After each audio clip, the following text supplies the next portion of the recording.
¿crees que sirvieron para algo? ¿Sirven y podrán seguir sirviendo esos acuerdos firmados entre el gobierno de Virgilio Barco y el M-19?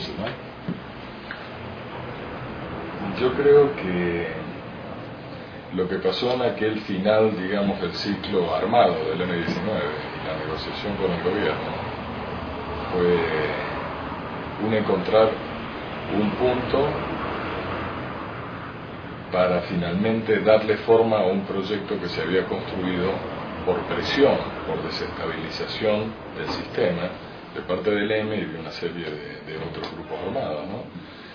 Y lo que pasó en ese momento fue que todo aquello que había ido fermentando, digamos, encontró un momento también por una coincidencia. A veces en la historia no es solo lo que genera un actor, sino la coincidencia con un entorno o con cómo ha evolucionado ese entorno.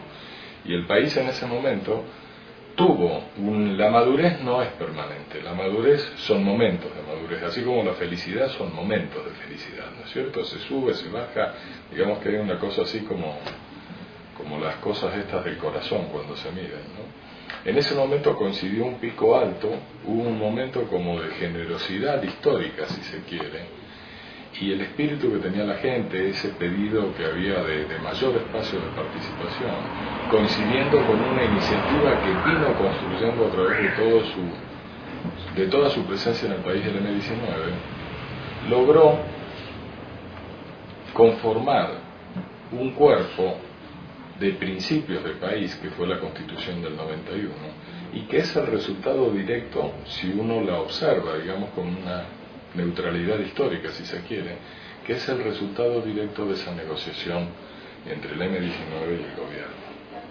Eso es lo que yo veo como primer fruto. Se abre un gran espacio donde se generan unos nuevos puntos de partida para este país que, mirándolos en la distancia, encajan en un alto porcentaje con lo que planteaba el M-19 en su lucha armada. Yo siento que ese es el primer logro. El segundo logro, que es más de fondo, es la demostración de que un país puede superar instancias duras de su historia y alcanzar momentos de construcción generosos, amplios, entregados, ¿no es cierto?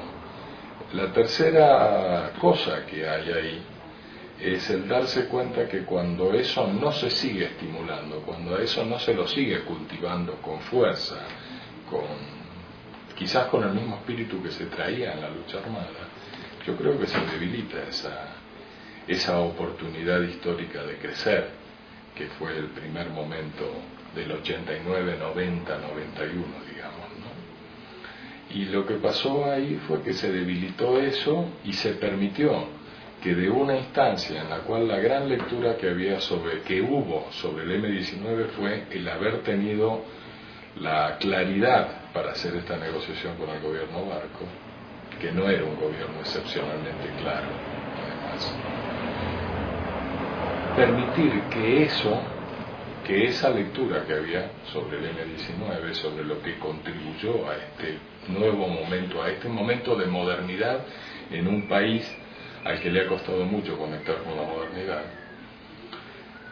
luego se debilitó, se permitió que eso se debilitara, se le quitó impulso a eso, a ese proceso, se olvidó que las cosas son procesos, no son logros, sino que hay que seguirlos trabajando en el proceso. Y entonces se permitió que viniera este otro momento, y ahí yo siento que hay no culpa, las culpas no existen, sino una importancia del M por ausencia de iniciativa. Se permitió que este momento de los últimos dos gobiernos Uribe, incluso la contra, digamos, que se gestó durante las negociaciones del Caguán en el gobierno de Pastrana, empezaron a generar un clima donde lo que quedó anclado como hecho histórico relevante del M-19 es el Palacio de Justicia tergiversado y remitido a un subrayado total que fue una bestialidad que cometió el M-19. Eso tapó todo aquello que el M-19 construyó y que se logró en un primer momento importante en la Constitución del 91. Siento que hay esa relevancia. A un último nivel, me parece que está la relevancia del hecho histórico que permite un antecedente para quien quiera y tenga el espíritu de encarar un nuevo momento de negociación de importancia histórica en este país, como sería la negociación con la FARC. Creo que el hecho relevante es una negociación con la FARC, no con el ELN, ¿no? Bueno, gracias, Ángel.